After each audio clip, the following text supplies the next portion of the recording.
Wonderful. Wonderful. Absolutely wonderful. It's wonderful. Matching today. It's like you're coordinating. You got to coordinate.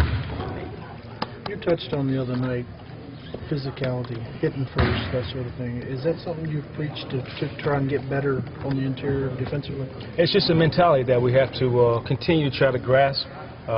That it's a collective effort, and hitting first doesn't just mean the bigs inside.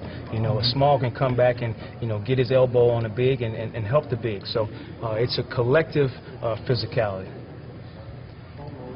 Why so wonderful?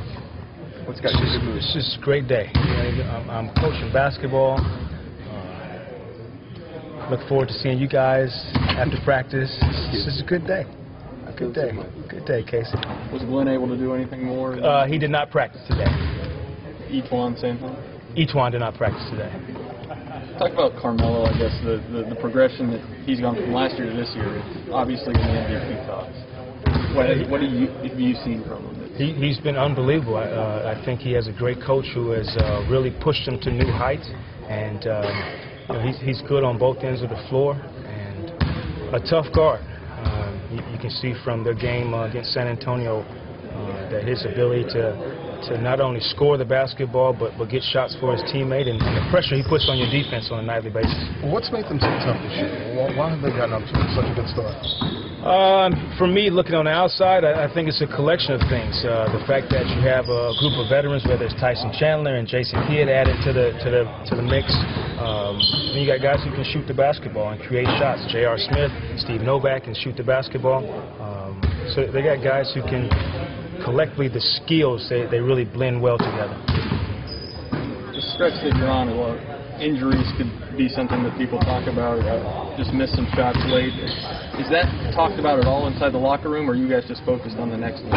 Just focus on whatever that task is that day, whether it's practice like today or preparing for New York or tomorrow to be New York, and we concentrate and try to stay within the realms that we can control, which is the now. Jacque, you had a reputation as a player as being very gritty, very competitive. How long does it take for you after a loss to calm back down, shut down, and try and relax? It's kind of twofold. The first part of it is it doesn't lead you to the next game or the next preparation of the next game. But then there's a sense of control that I have in looking at how the game was played, what do we get from the game. There are a few games this year that were tougher to swallow than others, and but you learn to see the good and bad from the game, and then I self-evaluate and see how did I do my approach in the game and what could I have done better to help the guys. And but the great thing is, the next thing you know, you're playing another team, so you have to move on. Forces you. A lot of coaches say there's a misery factor involved in coaching because you can't win every game, and in the NBA you're going to lose unless you have a really great team. You're going to lose at least one. Have you started to understand that, or is your mind not wired that way to even think of it that way? I don't let it become a distraction. That's one thing I won't allow to happen to me. I think, like you said, one of the parts of that makes me is the grittiness, the competitiveness, but at the same time, I always felt that I could will my way through things, whether it was willing my way to become the third point guard to the second point guard, or willing my way to be the best assistant coach, or willing my way to be a great head coach. And so I kind of lean on those areas that have gotten me through a lot. My will to still compete, realize the now, but still want to get better for tomorrow at the same time. Do you see your players not necessarily adopting that attitude, but maybe having a similar attitude? I mean, you guys have lost 7 straight. I would assume as a coach, you don't want them thinking about streaks, any of that stuff. The great thing is I'm hoping to be the example. The way I carry myself in practice, the consistency, and you'll hear me talk about that. And I really feel that if guys see you and it's genuine and it's honest from you, then they believe that it's a state that you can live in, that you still care about what's going on and the outcomes. We all want to win games, but there's a point where the consumption level has to be in a positive way, where you're not letting it override your life and affecting the now and what's next. Jacque, is there a line that you can walk to where, I know you're cool, calm, your demeanor is good, and the players pick up on that, but is there a part of you that says, you know what, you want to crack the whip a little bit too?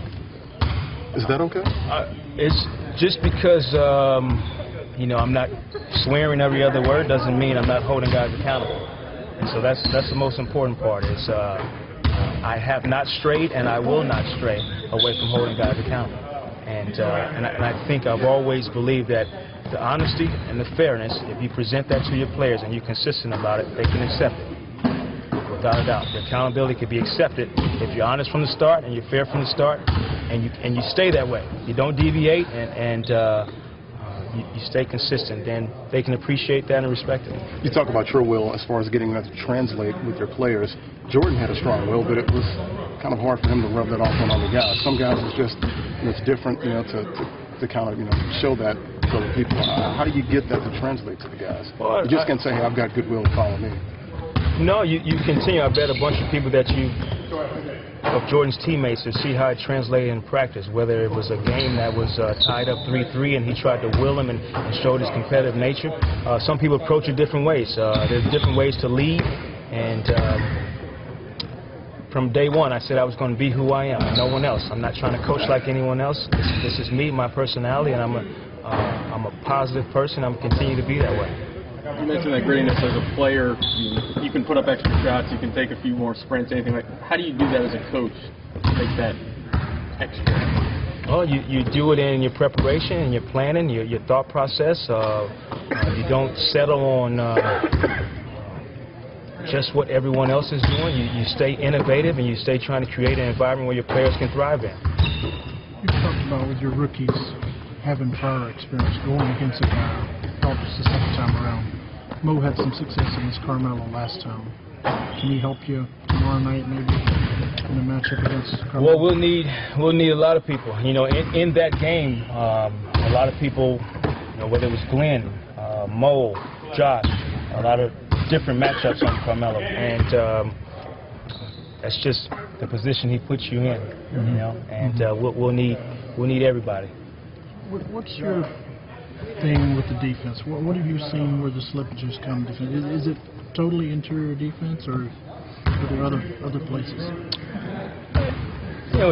It's a combination of things. It doesn't help that interior-wise we given up some buckets that maybe we didn't 10 games ago.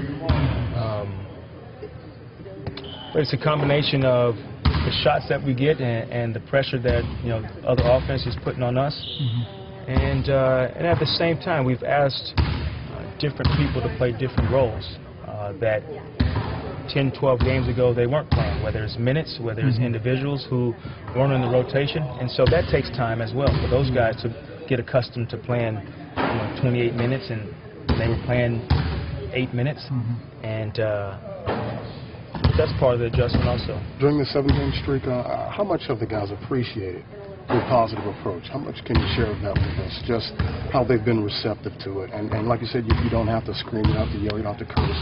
How are they, being addressed to this? Well, the good thing is I'm hoping that they're starting to realize how I am, and we're getting a comfort level with each other, and not that I'm not any less or more passionate than any other coaches, but and sometimes I express it and sometimes I show it, and but for the most part I'm going to stay in a positive state. I think that's when good things happen, and for our team I think that's a good place to live in.